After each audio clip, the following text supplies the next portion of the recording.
Halfway through the NFL season, and we have a lot to discuss. We are currently after the NFL trend line, and this is Say It Like You See It. I'm your host, Trace the Moose Moustakis from the heart of Packers country, Fond du Lac, Wisconsin. Joining me, my partner in crime, my other host, Quinn Mighty Q Redmond. Let's bring him in. Quinn, how's it going? We are halfway through the NFL season. And there's some eye-opening stuff. There's a lot of false contenders. There's a lot of pretenders and only a couple contenders. Yeah, you're right on that one. As we hit the halfway mark, which what used to be the relative halfway mark, but now that there's 18 weeks since there's the 17 game schedule, we got that coming up next week. But for the days of when there were 16 games, this used to be the halfway mark, and especially the trade deadline normally always marked that halfway point. You had some teams who definitely made some moves and said, let's get better. We want to, add to a team that we think is really, really good. And then you had some teams who just kind of doubled down on what they were doing. And a lot of those teams are bad teams, and a lot of those other teams just have bad front offices. So we'll see how that all ends up panning out. Well, like you said, speaking of all those teams, let's go to my first graphic because we are officially, like I said, in the halfway point, which means it's time for midterms. We're taking you to school. This is the graphic that I put up. This is obviously your NFL midterm grades so far. Now, they're not actually grades, but more as a tier themselves. The very first one, we have got the elites at the very top, obviously, Baltimore and Philadelphia. The BAMFs, the badass motherfuckers is what I like to call them. And obviously, these are the guys that can win and it is a top 5 team every single week. Obviously, that's littered with San Francisco, Kansas City, Buffalo, Cincinnati, the Jags, the Dolphins, and the Cowboys. The surprisingly good tiers. And this doesn't necessarily mean that we thought these teams were going to be bad, but we're surprised at how good these teams are. Only a few in there because obviously the Lions, I had them considering being around that BAMF, that BAMF tier, but I think they're just one little tiny piece away from being considered that badass motherfucker. And then you've got the mid tier. Obviously, these are the teams that if they disappeared completely from the NFL season, I don't think anybody would notice. Then you've got the close, but yet so far as these are teams that we like certain aspects of their play. They're just not yet quite to be, they're not that next step. Most of these teams either have a good offense or a good defense, but one side of the ball just completely remains to be seen.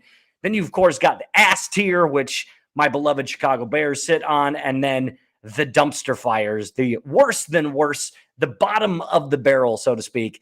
And that is, of course, the New York Giants, the Green Bay Packers, and the Las Vegas Raiders. Let's start with any of the glaringly obvious ones. I'm going to take it to you, Mighty Q. What do you see? What sticks out to you right now? Honestly, it's an okay tier. It's an okay list. But I've got a handful of problems, and of course, we got to start right up top. And it's an issue with the Buffalo Bills.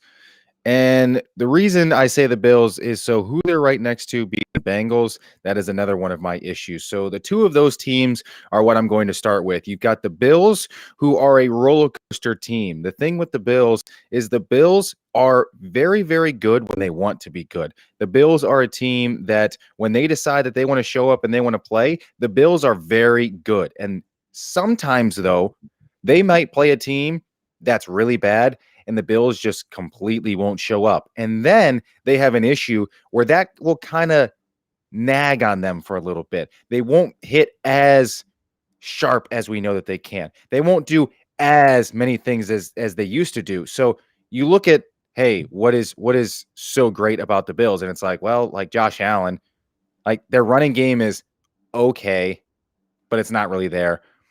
Their defense is like, it's pretty good, but their coach is a defensive guy, and yet I don't trust him in a lot of situations. So, like, the Bills, they're okay. Like, they're a good, not great team. Like, they're obviously flawed. And then the issue with the Bengals is, right now, the Bengals, I get it, they got off to a slow start. That's kind of what the Bengals do. But a thing now with them is they're looking at one of the hardest schedules remaining in the NFL. And so because they got off to that slow start, they now have to run through an absolute gauntlet of all of the best teams and a very, very hard schedule and a tough schedule looking ahead of them, as I'm still a little bit concerned because, yeah, they've played well and now off a bye. They played well before then. Is Joe Burrow healthy? Are they, fully 100% ready to go? And even if they are, they're going to have to run in for a very tough sled these next handful of weeks, as they just have a grueling schedule the rest of the way. And when it comes time for their final game in week 18, they play the Browns. And if they're kind of on that borderline type situation, the Browns have owned them as of late. So this could be one where the Bengals may put themselves a little bit too far behind early because they're 0-3 in the AFC. So rather than I understand that they got themselves back record-wise, but because of their initial losses and where they're at, they're not like on the border, on the fringe right now. They're one of those teams that are even further removed because they're underneath even the Jets at this point, is just due to they got off to a slow start. They didn't play well early, and now they may have put themselves behind the 8 ball because now even if they win, they have to essentially win out, but they're going to have to play teams that they struggled with the Browns. They have the Ravens again in a couple times. They've got the Steelers again. So it's like they're in a tough division.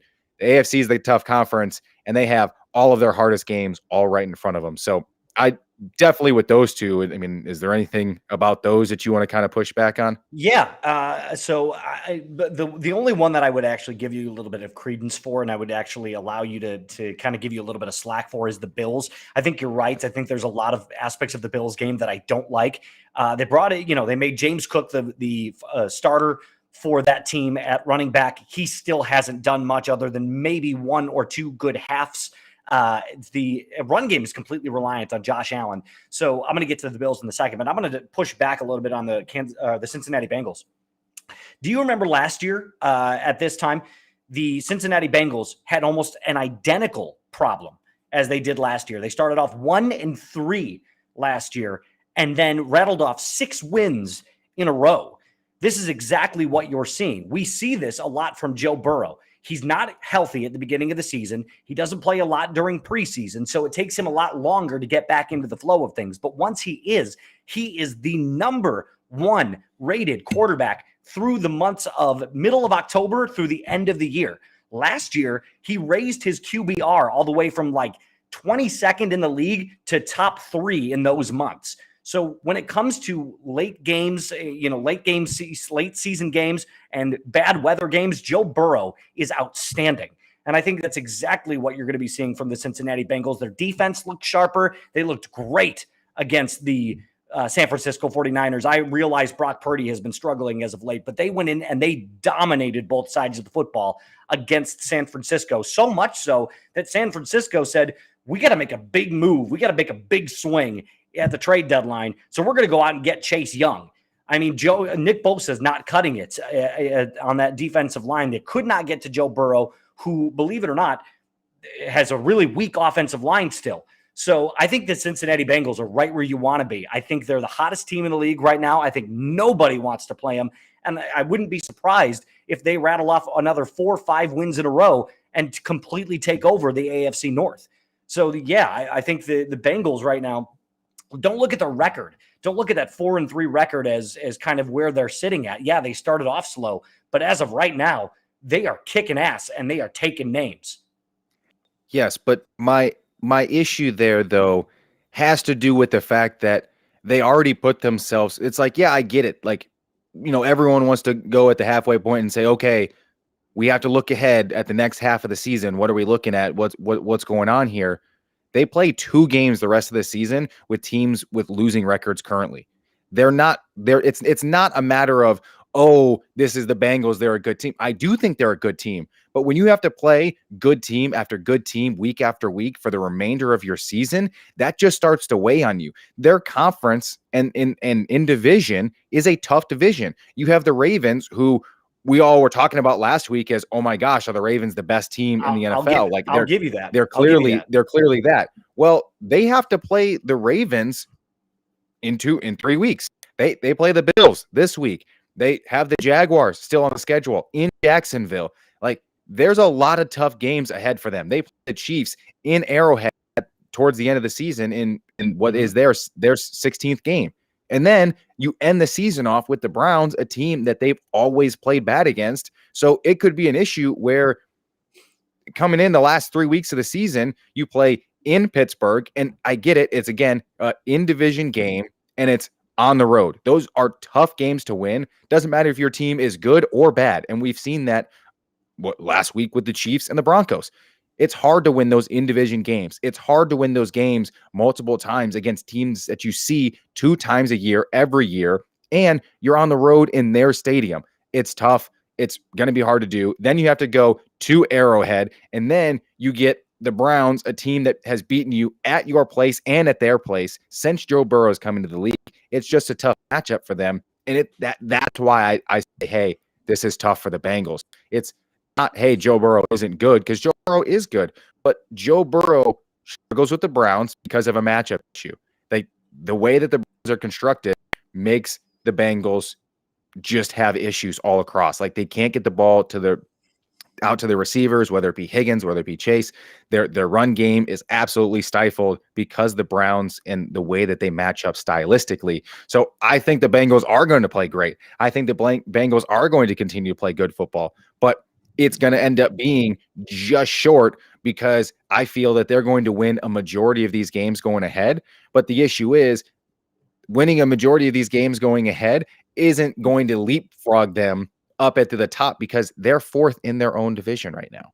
It's not going to leap them from 4-1 if they start splitting a bunch of these games, which that's kind of the way that they do. They just don't match up well against the Browns, and they already lost early in the season. I think they're probably going to split with Pittsburgh, and they have a chance to catch it back and win against the Ravens. But honestly, the way that Lamar Jackson's playing this year and the way that defense is, I think the Ravens will take it.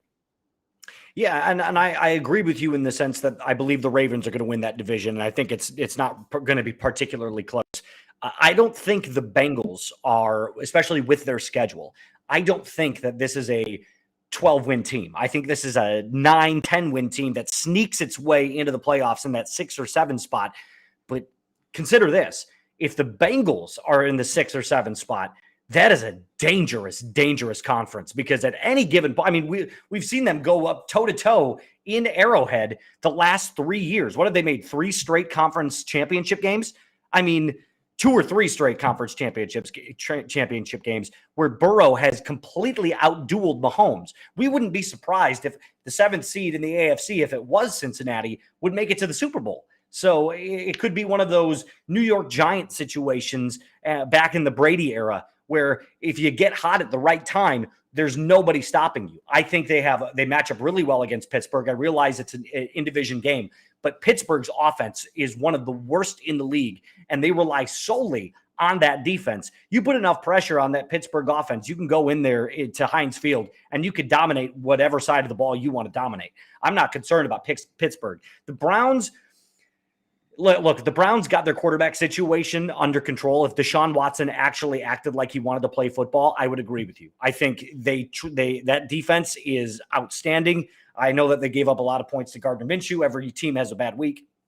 They played much better against Seattle this last week, got beat by a last play Geno Smith heave, and he continues to delight us. So I think there's a lot to like about the Browns defense. But with that quarterback issue and P.J. Walker starting – and getting rid of Donovan Peoples-Jones, I think Cleveland is slowly starting to admit to themselves that maybe the Deshaun fully guaranteed contract was a huge mistake. I think they don't look at it like that right now. I think they kind of look at it as, well, when he fully gets healthy, it'll be different. Is it going to be that different? I don't think Deshaun really wants to play football anymore. I think once he got that guaranteed deal, it kind of gave him a sense of entitlement. Like, I can do whatever I want here. What are you going to do? Get rid of me? You can't. You're going to eat so much money in cap, you're going to be screwed for the next 3 to 4 years.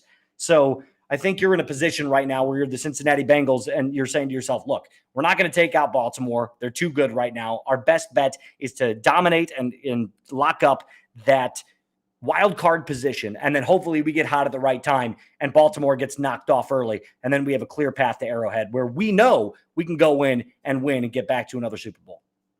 And so here's the other ones that I'll have an issue with. Ends up being the Cowboys and the Chargers. So with the Cowboys, I don't think they should be that high. I think they can be knocked down slightly.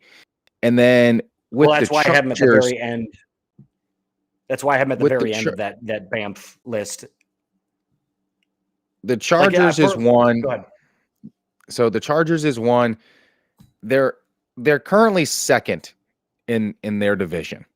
That is going to kind of help them because it helps that you get to play 2 games against the Raiders and 2 games against the Broncos.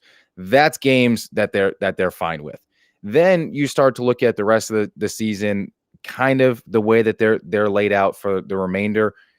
They're going to end up being okay. Like, their coach makes a lot of issues, but like, to your same credit, all they really have to do is be slightly over 500 to be playing in that wild card type spot situation to get 5, 6, or 7.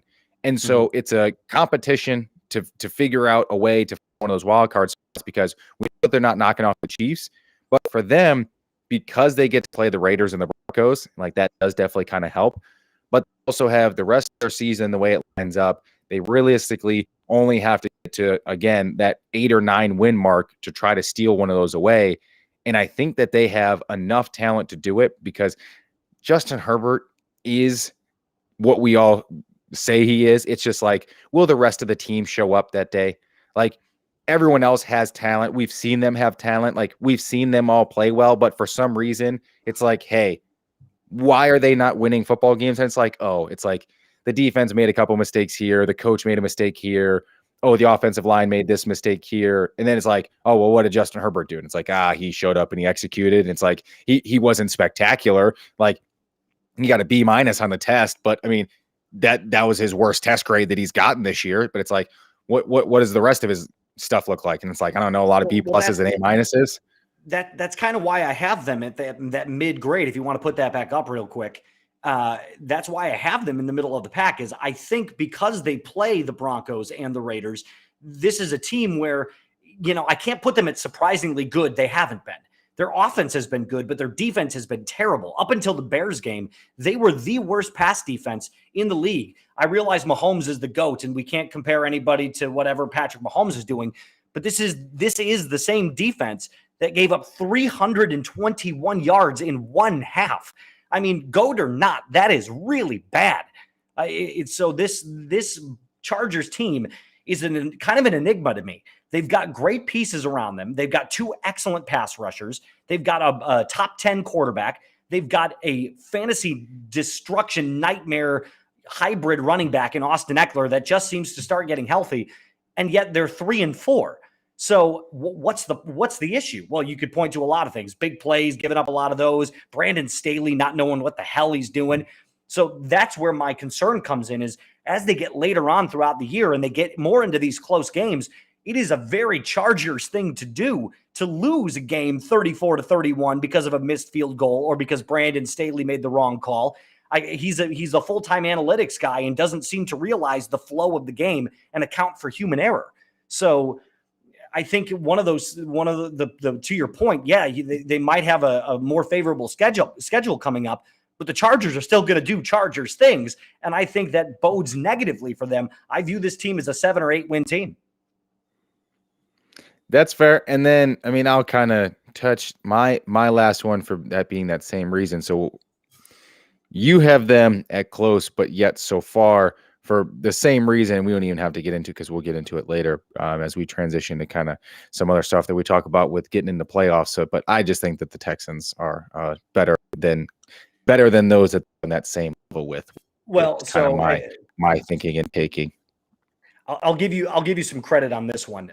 When it comes to the Texans, this was the team that I struggled the most with in this tier ranking, as I didn't know where to put them. I didn't want to put them at mid because I feel like there's a lot of different points where I'm like, are you a good team? Are you a bad team? That loss to Carolina really, really hurts. I mean, not so much because you lost to the worst team in the league or the team with the worst record, but because of how you lost. I mean, you only put up 13 points. So, and I realize CJ Stroud was rookie quarterback, and I think that's a lot why I have them in that close. But so far, the Texans are 1 to 2 years away from being really, really good. They've got an unbelievably young team.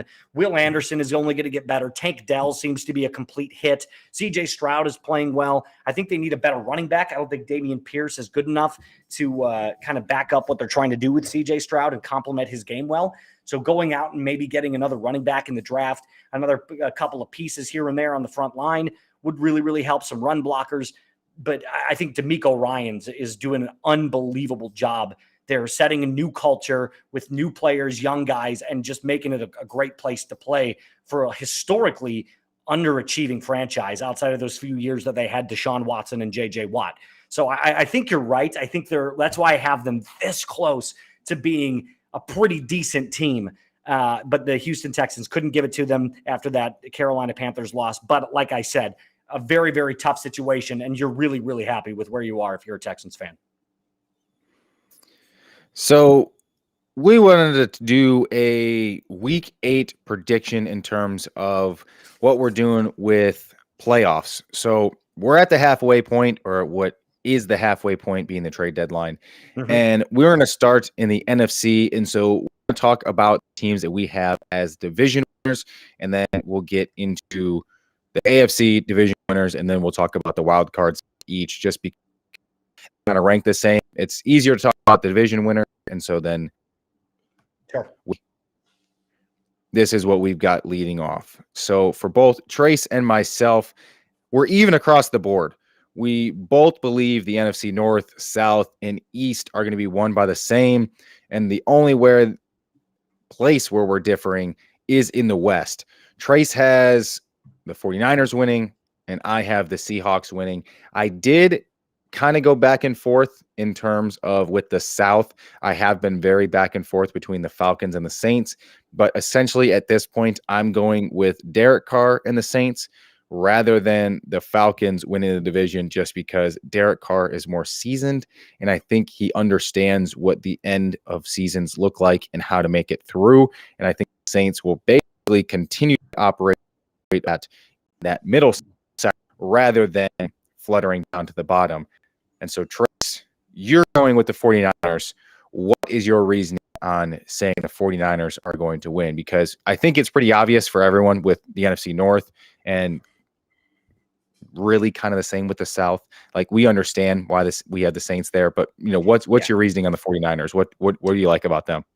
So it's funny you mentioned this. If you would have asked me an hour before that Chase Young move happened, I probably would have given the slight nod to the Seahawks. But right after I heard that Chase Young news, I was like, ooh, that changes things, and that changes things quick, because now you have to account for 2 unbelievable pass rushers on both sides of the football, when prior to the last 2 weeks, and it really was the last 2 weeks, I'm not even counting the week against the Browns, we all considered the 49ers defense to be a top 5 defense, correct? Brock Purdy was playing out of his mind, and he currently is in a slump. We don't know what it is. Is it his limitations as a quarterback in the 7th round, Mr. Irrelevant? Probably. Is it a coaching issue in the red zone and the red zone defense not being as good? That probably has something to do with it. But I think this new lease on life, hearing that the team is willing to do whatever it takes, Shanahan doing whatever it takes, and John Lynch doing whatever it takes to make sure that this team gets back to that 10-game winning streak that they had before, I think you're going to see a big turnaround here for the San Francisco 49ers. In fact, I'm predicting that they go on a 4-game win streak starting this week. They're going to go in and win 4 in a row. Seattle's playing good. I'll give them that. But Seattle has a lot of holes. Defensively, Seattle is very mediocre. I think they rank 21 and 22 respectively against the run and the pass. Geno Smith is having another really good year. They've got some really great pieces on offense. Their offensive line has gotten a lot better than years past. But I just don't think, when it comes down to it, I just don't think that they don't have the veterans that San Francisco has. I mean, San Francisco is one of the oldest teams in the league. They've got guys that know exactly what it takes to win, going forward and playoff football. And I think as the games come down, I think you're going to see Seattle kind of lose its grip. I'm not saying Seattle's going to be bad. In fact, I think this is probably a 9 or a 10 win team, which is going to be good enough for that 5 or 6 seed in the East, or sorry, in the NFC. Rather, but I'm looking at the San Francisco 49ers and I'm saying, yeah, they're not playing well right now, but consider what they have gone up against. They went up against the Bengals. They went up against that unbelievable Browns defense. And that only really bad loss that they had was against the Vikings on Monday Night Football or Sunday Night Football, whatever it was. So I'm looking at this like I'm like, look, two really tough opponents for the San Francisco 49ers. Chuck it out the window. You had one really bad loss against the Vikings. Now it's time to kind of turn the table, start fresh, and rattle off 4 more wins. And if that's the case and they go back up to 9-3, do you think we're going to be even having this conversation? I don't think so. I think everyone's going to say the exact same thing. Look, they went into a slump. It's the NFL. Anybody can beat anybody on any given Sunday. So the 49ers are going to be back. I'm not worried about it. See, and that's kind of where I'm actually going to go and kind of stay. So on the other hand, I do not think that the Seattle defense is mediocre in terms of actual yards per game, sure, but in terms of actual points per game and what they're doing, this defense is almost as like this is their best defense almost since their Legion of Boom type eras. Like this is a very young defense. They are flying around. They are very fast, and they are coming to lay the wood. There's no shortage of damage being thrown out by the Seattle defense. Pete Carroll has them tuned up. He does a lot better with young teams than he does with old teams. That's just because he was more of a college guy, and it is kind of his coaching style. It's his stick.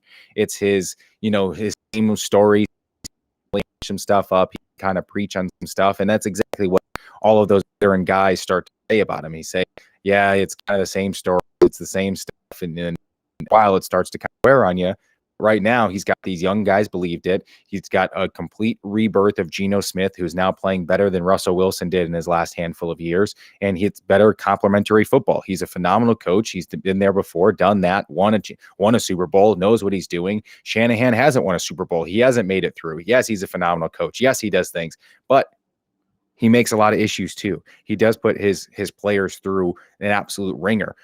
The 49ers come through and they absolutely bang on people. The way that they play football for a while there, I want to say before the last couple games that they've lost, the last 20 games before that, teams were 1-19 the week after playing the 49ers. So it's not that, you would lose to the 49ers. You would then lose the next week because so many guys were beat up and bruised and battered, because the 49ers play a very physical style of football, both on offense and defense. So for them, I don't think that Seattle is going to shrink to that. I think the fact that you've got a phenomenal seasoned guy in Geno Smith, he's been around, he's on a resurgence, he's got a chip on his shoulder, he's got a reason to stay determined and stay driven and doing all the same things he's doing. He's played outstanding football, and I think he's going to continue to play outstanding football. It's perfect complementary football, and that's a very young team, and they know exactly kind of what's going on because they've got Pete leading the ship and Geno leading the ship for them as well. And I think that Brock Purdy isn't that good of a quarterback. Like everyone wants to talk about, oh, he's in a slump. Brock Purdy's main thing is Brock Purdy doesn't make mistakes. Brock Purdy doesn't have the arm talent. Brock Purdy doesn't have the arm strength. Brock Purdy doesn't have the mobility. Brock Purdy doesn't have the size. There's nothing that Brock Purdy does exceptionally well, except he was a guy who didn't make mistakes. He's now making mistakes. He's now being asked to do things that he can't do. Brock Purdy is a very limited quarterback that didn't make mistakes the same way that Jimmy G didn't make mistakes when he was put in the same situation.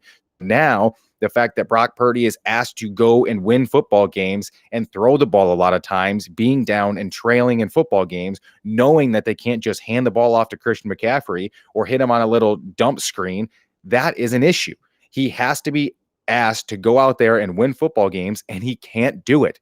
There's a reason guys are drafted where they're at. There's a reason that guys fall and slip through the cracks and they have these great tarnishing moments. He's not a long-term seasoned guy. He's a guy who still hasn't played a complete full season of football. He's played like 15 games. So the fact that he started super hot and was 11-0 or 10-0, whatever that record was, we saw the same thing out of Big Ben. Big Ben, when he first started, I want to say 13-0, 10-0, 11-0, 12-0, 13-0, something like that. The same way that Brock Purdy started on his undefeated streak. But the difference is Big Ben was an actual good prospect that no one missed. Like, it's not hard to miss on a guy who's that big, mobile, has a super strong arm, and can do things that make you go, wow. Brock Purdy has none of that. Brock Purdy is I don't turn the football over guy. And so now that he's making mistakes, the fact that he's being asked to do the things that he cannot do, he's not hey, here's the ball, go lead us down on a drive. In terms of, there's a stat in turnover percentage plays. Brock Purdy is 6th on that list. The 5 guys in front of him, PJ Walker is number 1, Tyson Bagent is number 2, Mac Jones, Jimmy G, and there was another, and Gardner Minshew. The thing that all 5 of those guys have in front of them is they were all franchise quarterbacks. Yeah. I'm sorry, it wasn't Jimmy G. It wasn't Jimmy G though. Even though Jimmy G does lead in interceptions, he has missed time and missed games. So the exact comparison, Jimmy G took the 49ers to a Super Bowl. People said Jimmy G is too limited. He can't do the wow things that any good or great quarterback can do. We need to move on and get someone better. That's why they went and got Trey Lance. Trey Lance had more upside that they never even gave a chance to try to develop and try to do whatever with. They saw 3 games out of Trey Lance, 2 games where he actually played pretty good football. And then he played some bad preseason games with 3rd string guys blocking and playing around him. It wasn't like he was playing behind Trent Williams with Christian McCaffrey on his side, Debo, Ayuk, and Kittle out there. He was playing with backups and scrubs and going out there and making mistakes, but he had more upside. He's a better athlete. He was a stronger guy. Like Brock isn't that. So the fact that he's making mistakes now, it's kind of what Brock Purdy is. He's a super limited guy. They can't really situation. So if they're not up, I don't trust the 49ers like at all. They have to get out to a lead. If they're not out to a lead, then like that's it. Like they can't come back and win. And it's also Shanahan's coaching style. His coaching style falls and leads around the play action. It's a very strong run game. It's a run first type of offense. They run the ball phenomenally well. They get those linemen who do a great job run blocking, getting them downhill. You punish the defense. You get them tired. You get them on their heels. And then you use the phenomenal talent that you have to hit a play action. And then you have 2 guys who are wide open with 8 yards of space around them. You hit a little dump off on a 6-yard ball. And next thing you know, he breaks it for 17. Or a different guy who's running wide open and he's at 13 yards down the field. And it's like, yeah, that's a pitch and catch. Any quarterback can go into the system and win football games. It's not a Brock Purdy is good thing. It's a Kyle Shanahan knows how to design an offensive run scheme to get a play action look that makes guys be wide open because the linebackers have to come downhill and respect it. That's why they're so good. But if you get the ball first and you go down and score, and then you come back and you punch him in the face and you get the ball back, or you get a punt from him or a turnover, and then let's say you score again, like next thing you know, the 49ers are going to have to put their hands up because it's like, shit, we're down 10 points. Like, I don't know. Like, it's going to be hard for us to establish the run game because then like you got your DNs. It's like, go have fun. It's the same way the Cowboys win football games. Like it's super limited. And it's because the quarterback is limited. I just think that Geno is better than Brock Purdy, period. Like in terms of an apples to apples comparison, it's like the 49ers have a great, the Seahawks have a great young defense. In terms of defense, great is great. Like it doesn't matter old or young. And it's like on offense, who do I have throwing the football? And it's like Brock Purdy or Geno Smith. And it's like, fuck, I'll give the nod to Geno Smith. Like he's been around. He's seen more. He understands the game. I've seen him make elevated changes from each location that he's at. And now his second year in this new system for him with the Seahawks, he looks outstanding. Like I trust him long-term. I've now seen Brock. We all now know it's evident he's limited. Yeah, well, I mean, it's a really good breakdown. I think there's nothing that I can do to dispute it because we've seen kind of the limitations that Brock has. So it's just going to be going forward. Can they get back to that spot where they get early leads? They rely heavily on that run game and they just play that smash mouth style of football that they love to play. If they can do that, they're going to win as many games as possible. And if you get teams that go out and punch them in the mouth, kind of like you said, and play super aggressively, who knows? I still think that, they're going to have a tough time, especially with this new Chase Young acquisition and those two elite pass rushers on either ends of the defensive line. But who knows? What's remained to be seen. Let's move over to the AFC. So with the AFC division winners, this is our AFC division It's winners. exactly it matches up exactly the same because we all understand the Ravens are the best team in the North, the Jags are the best team in the South, the Dolphins are the best team in the East, and the Chiefs are the best team in the West. It's not that complicated, folks. It's pretty self-explanatory. It's very evident. Is there a particular reason you chose your four? Like, what are your four keys for each of those teams? Well, 3 out of those 4 teams, you and I both know, have the best quarterback in the division, and it's point blank. Now, I still give the nod, obviously, to Josh Allen over Tua, but the Dolphins are one of the rarest teams that I've ever seen in NFL history. They've got a quarterback that is B- to B, and I think we can all agree Tua you wouldn't put him higher than a B+. Right? Like you would, that would be the cap that you would put him at. He's got a weak arm. He distributes the football well. He's got injury history. But the one thing that the Miami Dolphins understood was, look, if we just surround him with the best players, he's a timing thrower. Like, you love that phrase. He's a good timing thrower, understands his concepts, is a really smart kid. And when he gets the ball out quick and just lets Tyreek run, as fast as he can, no one's going to catch him. But here's the thing that I'm struggling with. Tyreek Hill leads all NFL receivers in a shit ton of categories. I believe it's yards after catch he leads in touchdowns, leads in yards total. Like he is destroying everybody else. And yet no one considers Tyreek Hill to be the number 1 receiver in the league. Everyone gives that nod to Justin Jefferson. Why is that? Well, because it's kind of like without your speed, what are you? Or, you're that's kind of all you got, is that you're just faster than everybody. So I look at the Dolphins and I kind of think your scheme and your system around you and everything working together in harmony on offense is fantastic. But what happens when you have to go up to Foxborough in December and you don't get that luxury of playing in 73-degree weather where, you're running all over the field and it's fireworks shows and you're dancing in the end zone and it's all good and you're dropping 70 on the Broncos?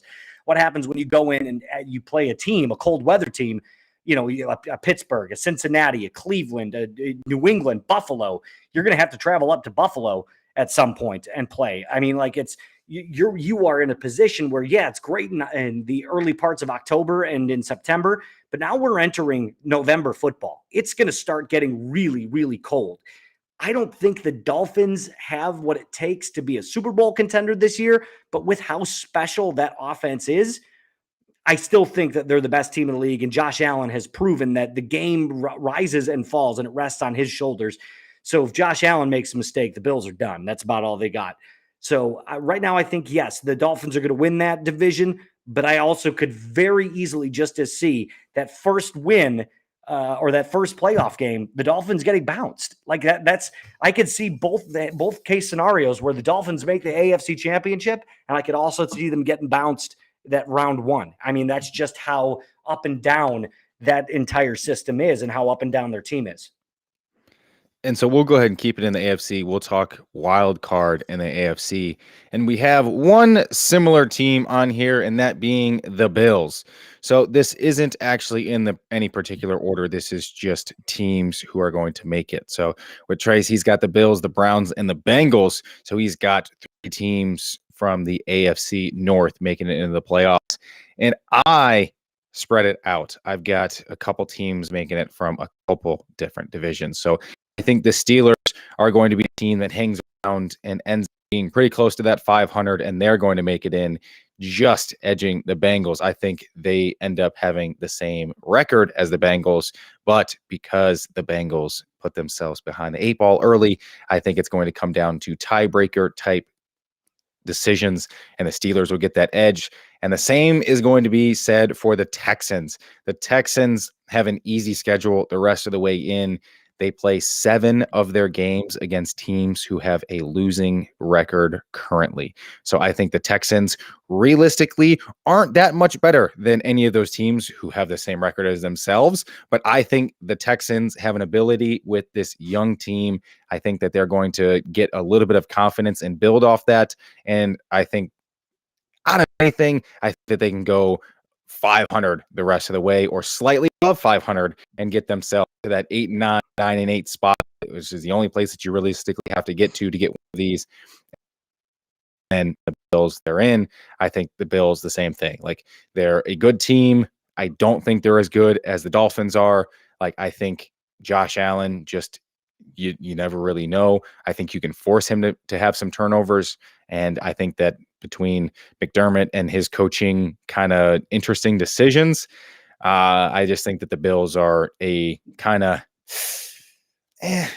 wild card team. Like, they're good, but you never really know.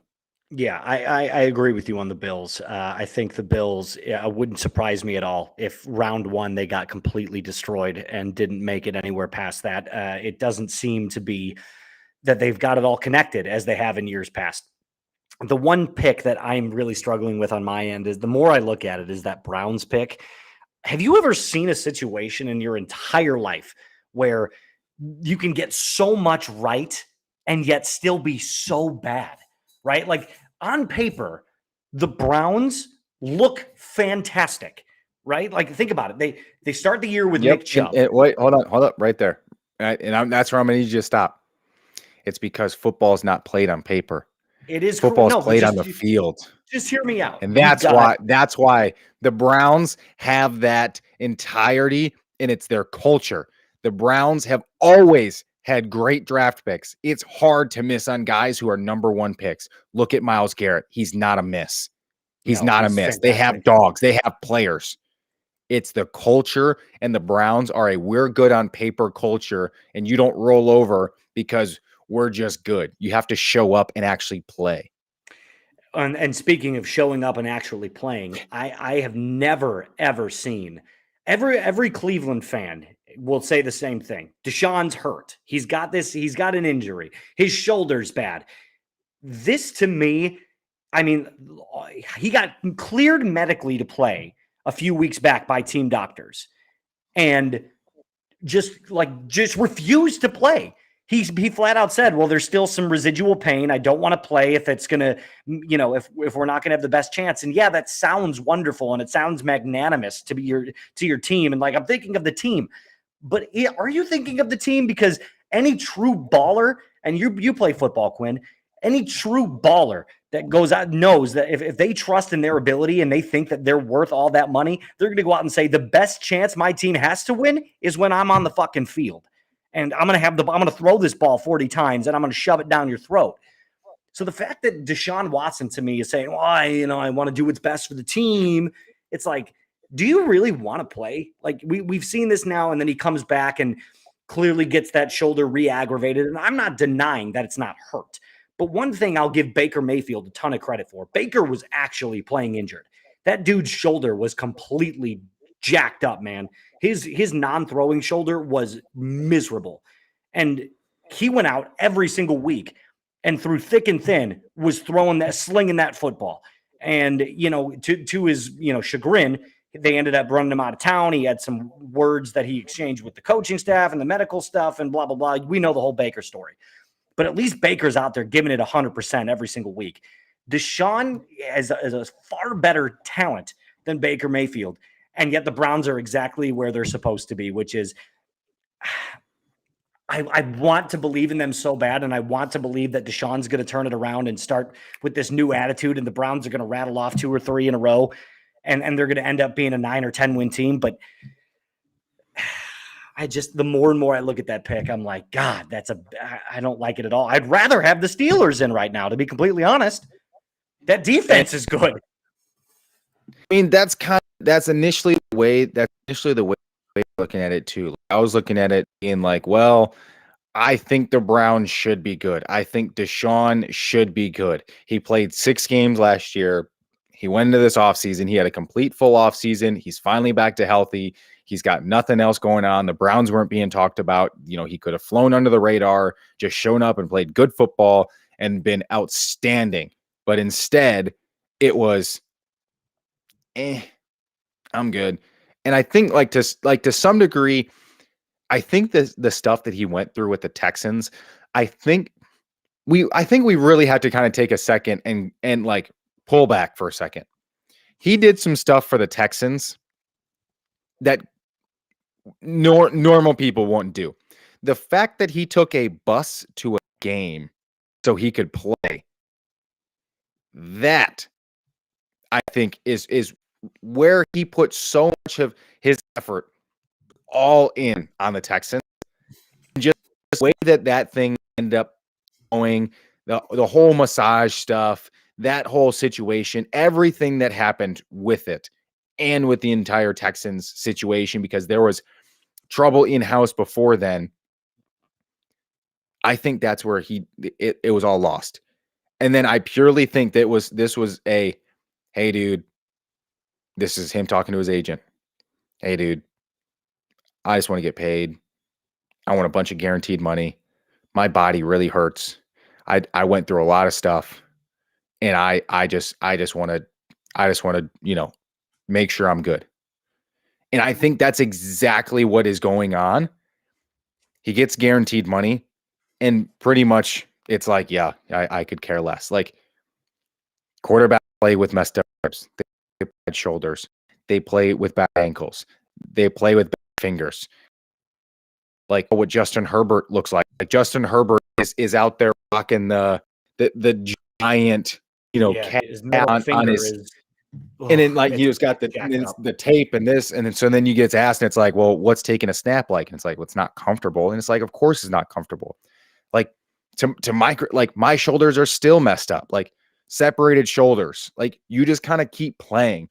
Like you tell your team, it's like my shoulder's out. Just hit it. Like that happens. And I've done that. It's the same, like your elbow pain or wrist pain. And it's different on defense because you can kind of play through a lot of that stuff. Like as a quarterback, you can't, but you can. Like going, hey, you're medically cleared. It's a pain thing. It's like in the locker room. Be out there, man. It's like, dude, I'm in pain. Like he's in pain. He's in pain. He's got a bad back. He's doing this for his knee. He's doing this for his ankles. His neck's jacked up. Like that has 3 ribs. So it's like, come on, man. Like, yeah, come on. You got to get out there and you got to play. You got to give everything you got, because here's the thing. The Browns have egg on their face right now, as they do a lot, right? It's the Browns, but now they really have egg on their face because you're like, hey, look at this amazing thing we paid for, and he's like, thanks. I'm gonna take my time with this and do whatever I want with that. I mean, it's almost like he's laughing at them, saying, "Hey, look, you paid for me. You were the one that gave me the guaranteed money. You didn't have to do that." But I'd love for you guys to pay the $64 million in cap hit the next 3 years. See, like that would just like, go ahead. Hell. Like, go ahead, please. Well, let's move over to our final NFC wild card teams here. We didn't take a look at them real quick and just briefly touch on them. There is the NFC. Oh, we did touch on the NFC wild card teams. That's right. I had the San Francisco 49ers in there. We talked about that. Or no, you have the San Francisco 49ers in there. I have the Seattle Seahawks. Yeah, got it. All right. So I've got Niners. You've got Seahawks. Both have for the Cowboys, same reasons we touched on. Yeah, for the same reasons we touched on. We both feel the Cowboys are slightly not as good as the Eagles, and the Falcons are slightly not as good as the Saints as we come down to the end of the season. Well, the only thing that we're looking at, the only thing I have to touch on with the Atlanta Falcons is Desmond Ridder officially benched for the Atlanta Falcons. Taylor Heineke will get the start going forward. A lot of people are speculating if the Bears are going to be in the trade talks after the offseason of sending Justin Fields to the Atlanta Falcons. We have some speculation there. Justin, being a Georgia kid, would have loved to have played for his hometown Falcons. Plays in a dome, which is a lot more conducive to his style of play. So it just makes a lot of sense. But obviously, that's all speculation. We won't know until the aftermath of this season. That's basically all we've got time for today on Say It Like You See It. Thank you so much for joining us. Remember, you can follow us on Instagram. Our channel is always growing. We've got memes posted up every day. We've got videos. We've got pictures, predictions, and picks all just for you. So you can go follow us right now at Say It Like You See It Pod on the IG. You can also follow us on TikTok if you would like as well at the exact same handle. For the heart of Packers country and Say It Like You See It, I am Trace, the Moose Moustakis, signing off from Wisconsin. Quinn, Mighty Q Redmond, as always, it was a pleasure. Thank you so much for joining me, and we will see you guys next week.